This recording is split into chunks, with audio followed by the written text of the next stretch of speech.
ನಿರ್ಮಾಣ ಹಂತದ ಗೋಡೆ ಕುಸಿದು 7 ಕಾರ್ಮಿಕರು ಸಾವನ್ನಪ್ಪಿದ್ದು 5 ಗಂಭೀರವಾಗಿ ಗಾಯಗೊಂಡಿರುವ ದುರಂತ ಘಟನೆ ಹರಿಯಾಣದ ಗುರುಗ್ರಾಮ್ ಜಿಲ್ಲೆಯಲ್ಲಿ ನಡೆದಿದೆ.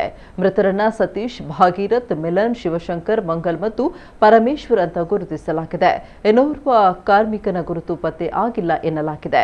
ಗಾಯಗೊಂಡಿರುವ 5 ಕಾರ್ಮಿಕರನ್ನ ಚಿಕಿತ್ಸೆಗಾಗಿ ಸರ್ಕಾರಿ ಆಸ್ಪತ್ರೆಗೆ ದಾಖಲಿಸಲಾಗಿದೆ. ಇವರಲ್ಲಿ 4ರ ಸ್ಥಿತಿ ಅತ್ಯಂತ ಚಿಂತಾಜನಕವಾಗಿದೆ ಅಂತ ವೈದ್ಯರು ತಿಳಿಸಿದ್ದಾರೆ. ಸಿಗ್ನೇಚರ್ ಗ್ಲೋಬಲ್ ಸೊಸೈಟಿ ವಸತಿ ಯೋಜನೆಯ ನಿರ್ಮಾಣ ಸ್ಥಳದಲ್ಲಿ ಈ ದುರ್ಘಟನೆ ನಡೆದಿದೆ.